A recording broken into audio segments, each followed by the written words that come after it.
Oi, meninas lindas da minha vida. Bom, hoje eu vou deixar o recadinho para vocês que eu prometi, né? Com uma mensagem rápida e dizer para vocês que eu tô orando, tô naquele propósito que eu me dispus a fazer quando criei o grupo. Então, permaneçam no grupo bonitinhas. Não precisa, igual eu falei, tem que ser leve. Não se preocupem em interagir, não se preocupem em nada. Até se eu postar o vídeo, se vocês não quiserem se manifestar, não se preocupe. O propósito não é esse.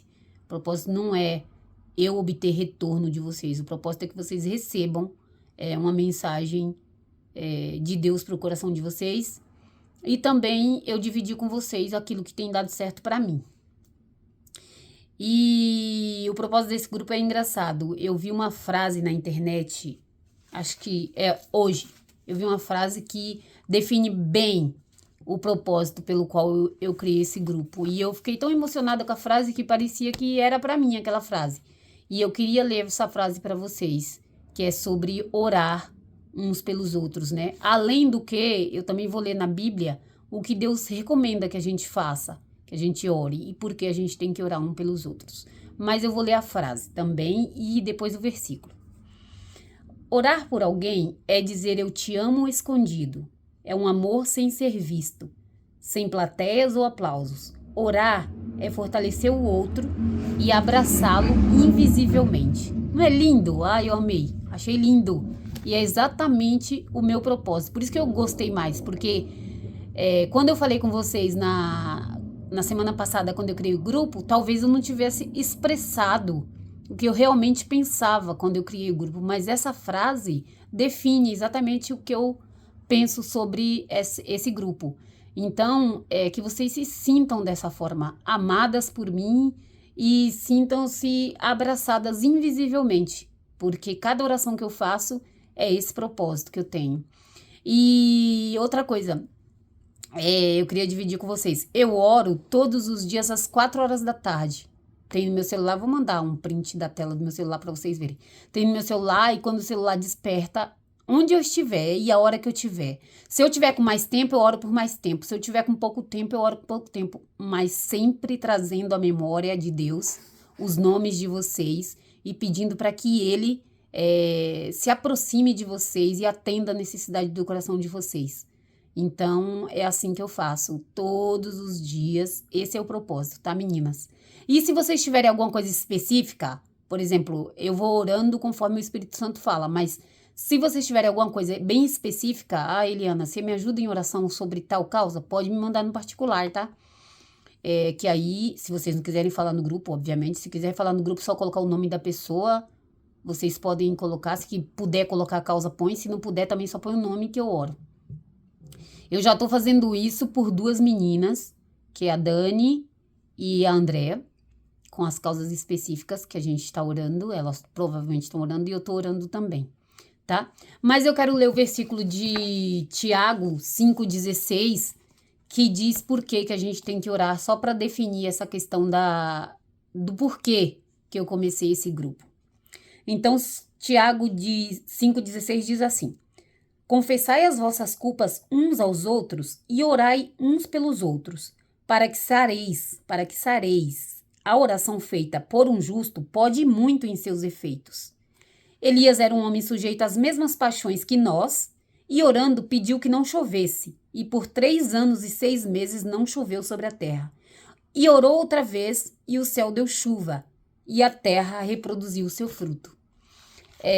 Então, Deus já recomenda que a gente ore um pelos outros, né? Então, o que a gente está fazendo aqui é justamente seguindo o mandamento de Deus.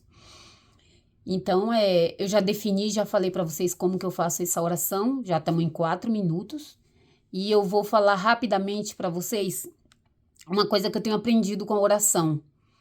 E eu também, eu tenho uma facilidade com esse comportamento. Não sei se é um comportamento ou se é um adjetivo, mas eu tenho uma facilidade e eu gosto muito de viver dessa forma, que é persistir. A persistência. A persistência, ela para mim é é um modo de vida mesmo, sabe? Assim, eu não gosto de desistir das coisas que eu começo. Eu tenho bastante disciplina. Por exemplo, se eu começo um livro, eu termino o livro. Mesmo que o planejamento do tempo da leitura ultrapasse aquilo que eu me propus no começo, eu termino. Eu não gosto de deixar nada inacabado, nada. E eu percebi que isso é muito importante. Eu estava comentando, acho que com a Dani, e exatamente isso, que a persistência, né? Tem uma frase que diz que a persistência é mais importante do que a inteligência. Se você for persistente, você vai mais longe do que alguém que só é inteligente. Então, eu trago a persistência bem junto de mim. E eu colhi alguns frutos dessa persistência já. Eu colhi muitos frutos, na verdade, mas eu tenho o mais recente, que é os 21 quilos que eu emagreci em 2022. A gente está em 2024, então tem 2 anos que eu emagreci 21 quilos. E emagrecer 21 quilos demanda uma persistência absurda. Eu sei que vocês também sabem, porque quem não faz dieta, né? Aí no grupo, será que tem alguém que não faz? Acho que não. Todas.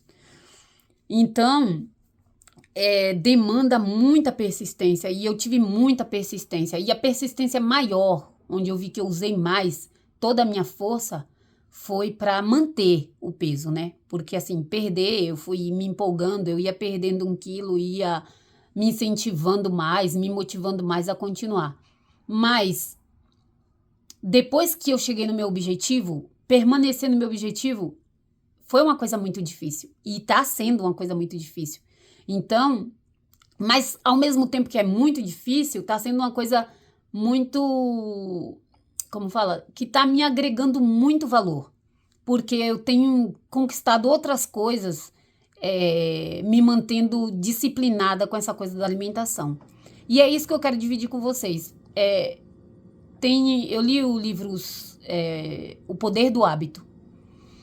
E o Poder do Hábito, ele ensina exatamente isso, que um bom hábito, ele traz outros bons hábitos. E o contrário também é verdadeiro. Os maus hábitos também trazem maus hábitos. Inclusive está na Bíblia, né? Que um abismo chama o outro abismo. E uma coisa boa chama outra coisa boa. Então, quando você faz uma dieta, você quer fazer exercício. Quando você quer fazer exercício, você quer comer mais saudável. E outras coisas. Aí você quer arrumar sua vida sentimental. Aí você quer organizar sua vida financeira. E foi assim comigo. Eu saí de uma pessoa totalmente perdida. Meu Deus, eu não sei onde eu tava em 2022. Eu tava, sabe, no poço mesmo. E o bom de estar no poço, também tava falando isso com a Dani hoje. O bom de estar no poço, gente, é que nós só temos uma opção, olhar pra cima e subir. Não tem pra onde ir mais. E foi o que aconteceu comigo. Eu comecei a cuidar de mim, a emagrecer, a comer melhor, a ler. Hoje eu leio muito, graças a Deus. Hoje, eu leio 1 livro ou 2 livros, às vezes, por semana. Então, eu leio muito. E, assim, quanto mais eu leio, mais eu me apaixono. Sem contar a Bíblia, porque a Bíblia eu já leio. E a minha vida mudou muito. E um dos livros que eu li também, além desses que eu já falei aí, é O Milagre da Manhã. E foi no Milagre da Manhã que eu comecei a minha rotina. Eu acordo, gente, vou dividir isso com vocês só para vocês saberem como é a minha persistência. Eu acordo por volta às vezes 4:30 da manhã, às vezes 5. E não é porque eu tenho que trabalhar não, tá? Eu trabalho 7:30, eu chego lá para atender minhas clientes por volta das 8. Mas eu acordo 4:30, 5 horas da manhã. E isso mudou minha vida completamente. Melhorou a qualidade do meu sono. Me dá mais disposição, porque de manhã eu tenho muita disposição. Eu faço 1 hora de exercício. Ou caminhada, ou dança, ou qualquer coisa. Agora, nesse verão, eu comecei a caminhar ao ar livre. E eu tô amando, porque é muito bom, é muito bom. É uma fonte de dopamina natural, serotonina natural, diferente, né, da fonte de dopamina das redes sociais e dos vídeos nas redes sociais. Essa fonte de dopamina é totalmente natural e faz um bem absurdo. Eu não entendia quando eu via as pessoas correndo aqui nos Estados Unidos. As pessoas têm muita, muita cultura de correr. É incrível. Eu fico besta, eles correm na neve, na chuva, não tem tempo ruim. E eu ficava olhando quando eu ia trabalhar, falei, gente, esse povo tá correndo nesse frio, nessa neve, nessa chuva. E eu comecei agora no verão e a minha vida mudou, gente. Eu me sinto tão energizada e é incrível. E eu não quero fugir muito do tema, porque senão vai ficar muito longo, vocês nem vão ver o vídeo. Eu quero continuar com esse tema da persistência, porque essa questão de começar a me exercitar me trouxe muita persistência. E a persistência também é bíblica, viu, gente? Tem um versículo na Bíblia, eu até separei para vocês, se eu não me engano. Deixa eu só ver onde que tá, que eu não lembro de cabeça. Tem um versículo na Bíblia em Hebreus 10:36 e eu vou ler para vocês, que a gente já vai terminar, só para vocês saberem como é importante a persistência. Se tá até na Bíblia, né? Porque Deus é perfeito, ele já sabia tudo que a gente ia passar. Onde a gente ia se meter, nas loucuras, na ansiedade, em tudo, e ele já deixou tudo escrito na Bíblia, que é o manual de vida que a gente tem. Só que a gente não consulta, né? O manual de vida. Se consultasse, a gente ia ver como a vida da gente seria mais leve. Então, em Hebreus 10:36 diz assim: por isso não abandonem a confiança que vocês têm, ela será generosamente recompensada. Portanto, vocês precisam perseverar, de modo que depois de terem cumprido a vontade de Deus, recebam o que ele prometeu. Pois em breve, muito em breve, aquele que vem virá e não demorará. Mas o meu justo viverá pela fé. Contudo, se retroceder, não me agradarei dele. Nós, porém, não somos dos que retrocedem para a destruição, mas do que tem fé para a perseveração da vida. Ou preservação da vida, desculpa. Preservação da vida. Tem duas coisas que me chamam a atenção nesse versículo aqui, ó. A última frase. Nós, porém, não somos dos que retrocedem para a destruição, mas do que tem fé para a preservação da vida. Essa parte do versículo diz exatamente o que eu tô falando para vocês. Que é aquela coisa, né? De emagrecer, chegar no objetivo e depois voltar a comer e voltar a engordar tudo de novo. Então, quando a gente faz um propósito de emagrecer e a gente olha que é só uma dieta temporária, a gente realmente não consegue manter. Mas se vocês olharem como uma escolha de mudança de vida e vocês valorizarem o resultado dessa escolha, vai ajudar vocês a manterem esse propósito. Porque foi assim que eu mudei minha mente. Porque antes eu achava assim, não vejo a hora de acabar essa dieta pra eu comer. E não é. Hoje eu olho e falo assim, não, é uma escolha. A partir de agora eu como isso, eu como essa quantidade e eu escolho comer essas coisas porque eu escolho mudar de vida. Eu escolho ter a recompensa do peso que eu gostaria de ter, da qualidade de vida que eu gostaria de ter. Tem uma frase que diz assim, ó, não deixe o bom roubar o seu ótimo. O bom tirar de você o seu ótimo. E o bom é poder voltar a comer, é uma coisa boa. Voltar a comer qualquer coisa, tal, é boa. Mas se manter no peso, manter a qualidade de vida que eu conquistei perdendo esses 21 quilos, é a coisa ótima. Então eu não posso deixar que o bom roube o meu ótimo. Então isso eu quero dividir com vocês. Se vocês têm algum propósito, alguma ideia, se vocês estão trabalhando em algum projeto e tá difícil continuar, algum projeto que, vocês falam assim, eu tô exagerando, não precisa de tudo isso, tal. Talvez vocês estejam na mesma situação que eu estive no meu emagrecimento.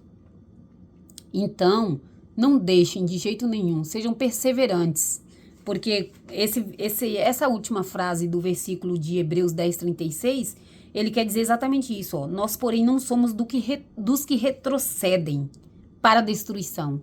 A destruição do nosso próprio plano, do nosso próprio objetivo. Então, não retrocedam, meninas. Sigam em frente com o propósito de vocês, sabe?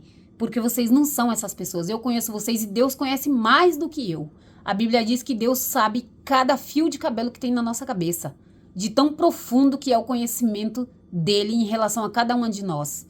Então, ele conhece porque ele formou a gente desde o ventre da nossa mãe. Cada DNA foi desenhado por ele. Então, assim, é importante que vocês saibam que vocês podem confiar em vocês, como eu confio, e mais ainda como Deus confia. Então, persistam naquilo que vocês têm de propósito. Não voltem atrás, tá bom? É o que eu desejo para vocês, e eu vou terminar aqui, porque eu quero que vocês vejam o vídeo até o final. E eu vou terminar aqui abençoando a vida de vocês com outro versículo, que diz assim: que o Senhor nos abençoe e nos guarde, que o Senhor faça resplandecer o rosto dele sobre nós, e que o Senhor tenha misericórdia de nós, que sobre nós o Senhor levante o rosto dele e nos dê a paz. A paz que excede o entendimento, sabe? Aquela paz que não está ligada à circunstância. Aquilo que eu estou vivendo é indiferente da paz que eu estou sentindo e do contentamento. E é isso que eu desejo para vocês, que vocês tenham essa paz. Porque quando a gente tem essa paz, a gente tem ideias, a gente tem argumento, a gente tem saídas para coisas que a gente não vê no momento. Por exemplo, a gente está vivendo um problema, porque todo dia todo mundo vive um problema, uma dificuldade. Mas se Deus nos conceder essa paz, que eu acabei de falar para vocês, desse versículo, que eu oro para que Deus nos conceda, a gente tem uma mente clara, mesmo nas tribulações. Então é essa paz que eu desejo para vocês, a paz que excede todo entendimento, é isso que quer dizer, tá bom? Eu amo muito vocês, um beijo grande, que Deus abençoe não somente vocês, mas que a bênção persiga toda a família de vocês e alcance, né? Que persiga e alcance, tá bom, minhas lindas? Um beijo grande no coração de vocês, vejam o vídeo e podem me mandar pedido de oração.